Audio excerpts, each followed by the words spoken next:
17 million Africans were sold into slavery across the Sahara, the Red Sea, and the Indian Ocean over 13 centuries. Most curricula teach the Atlantic trade and stop there. Ralph Austin's tentative census and Paul Lovejoy's estimates document what the standard narrative leaves out. The trade ran from the 7th century into the early 20th century. And what happened to those people explains why there's no diaspora in the Middle East comparable to what the Atlantic trade produced. The Atlantic slave trade is the story most people know, and 12.5 million Africans crossed the ocean to the Americas over roughly 400 years.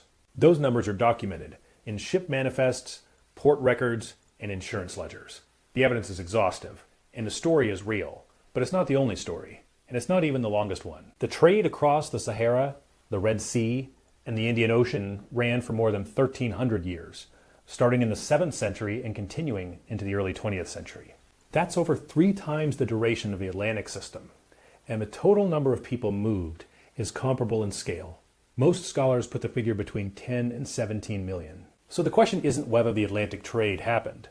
The record on that is settled. The question is why a system that operated for more than a millennium and moved a comparable number of human beings isn't treated as a comparable subject. The scholarly apparatus exists.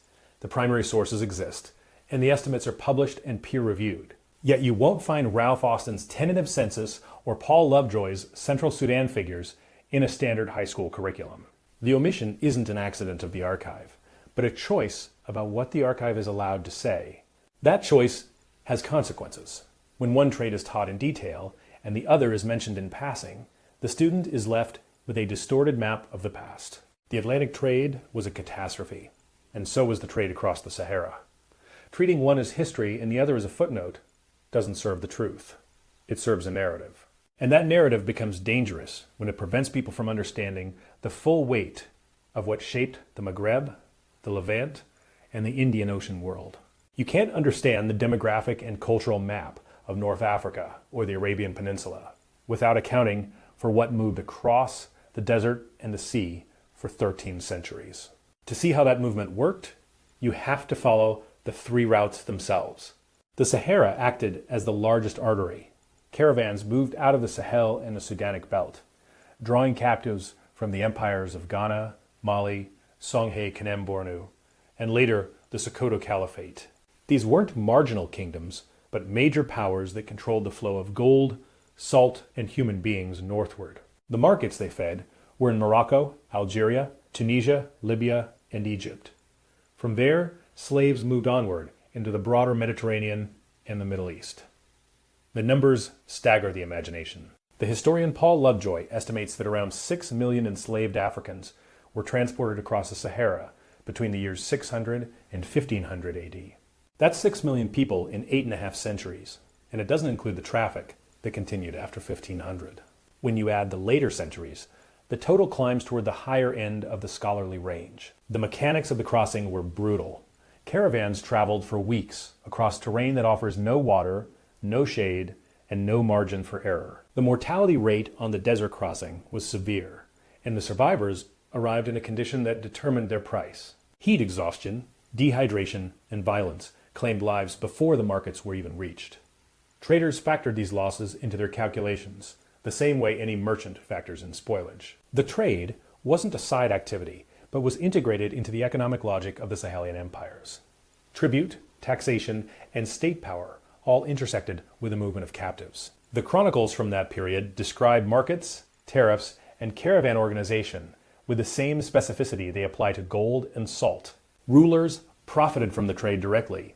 Administrative systems were built to manage it.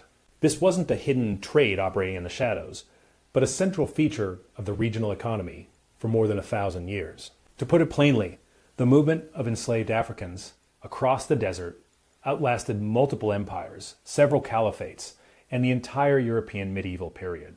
And it did so not as an underground operation, but as a documented, taxed, and state-sanctioned system. The Sahara fed the largest stream, but it was not the only one. 2 other arteries drew from East Africa and carried people into the same world. The Red Sea route drew heavily on the Ethiopian highlands and Sudan. Traders marched captives to the coast and then shipped them across to Arabia. This was a shorter crossing than the Sahara, but it was no less systematic. The ports on both sides of the sea kept records of volume and origin that allow historians to estimate the flow. Austen's count puts the Red Sea total at roughly 4 million over the full period. The Ethiopian highlands and the Sudan were particularly hard-hit regions, and the trade continued well into the 19th century. The Indian Ocean route was even larger. Doughs sailed from the Swahili coast, collecting captives from what is now Tanzania, Mozambique, Malawi, and the Great Lakes interior.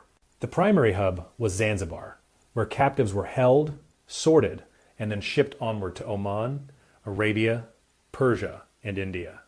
The island's economy was built around this commerce. Rulers there derived their wealth and their political leverage from controlling the flow.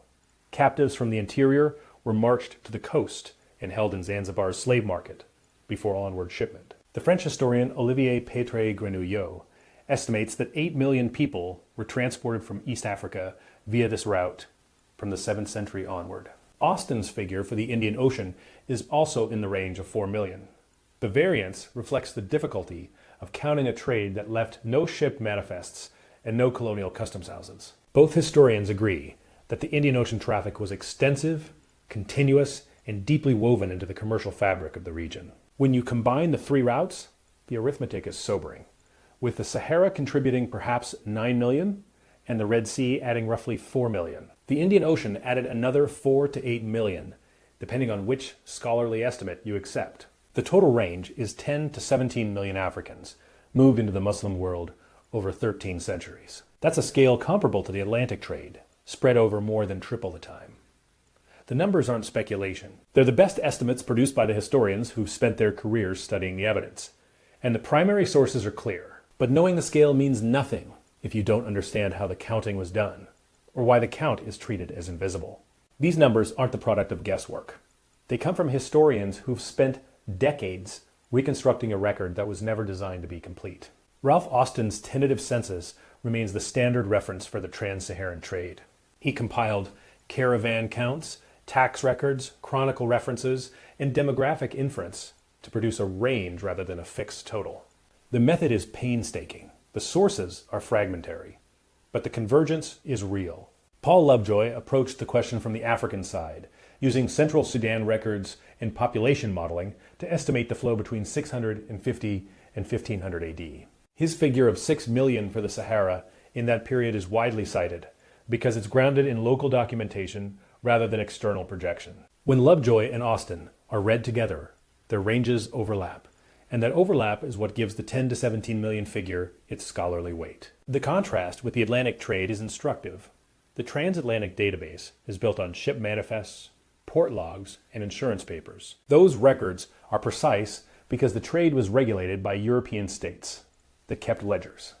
The Sahara and the Indian Ocean left no equivalent paper trail. There were no customs houses in the desert, no port authorities recorded Tau departures in triplicates. The evidence comes from tax registers, court cases, chronicle entries, and the occasional traveler account.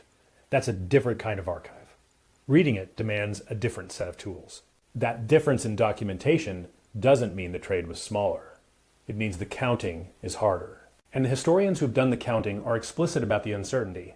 They'll tell you these are estimates, not ledgers, but they'll also tell you that the scale is beyond dispute.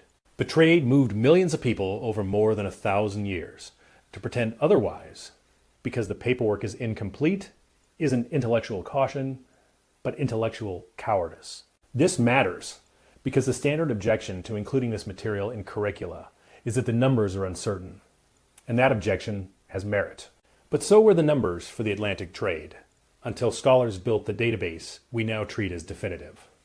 The difference isn't the quality of the evidence. The difference is the will to assemble it and the willingness to teach what it shows. The scholars have done their part.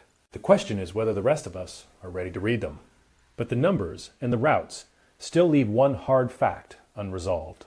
10 to 17 million people were moved, and the demographic record shows almost nothing of where they went. If you travel through the Middle East and North Africa today, you won't find large populations of African descent comparable to what exists in the Americas. That absence isn't accidental. It's the result of how the trade was structured. The Atlantic system moved people to work plantations. Plantation economies required reproduction. Slave populations in the Americas grew, and their descendants built the diaspora cultures we recognize. The system was brutal, but it was reproductive. The Islamic system was different. Male slaves were frequently castrated, particularly those destined for harem service or military units. Castration meant no offspring, no lineages, and no communities that could preserve memory or build collective identity. The practice was so common that it shaped the demographic outcome of the entire system. Female slaves were absorbed into households. Their children inherited the status of the master, not the mother. That legal convention erased the African lineage within a single generation. The children weren't recorded as the descendants of slaves, they were recorded as members of a household. The result is a demographic void. 10 to 17 million people entered the system, and the system was designed to absorb and erase them. The Atlantic trade produced a diaspora. The Trans-Saharan and Indian Ocean trades produced absence. That absence is what makes the trade so easy to forget. There are no monuments to the victims, no memorials in the ports, and no constituency pressing for inclusion in textbooks. The system consumed its labor force rather than perpetuating it. And in doing so, it ensured that the evidence of its own scale would fade into the background of history. That isn't a theory. That's what the demographic record shows.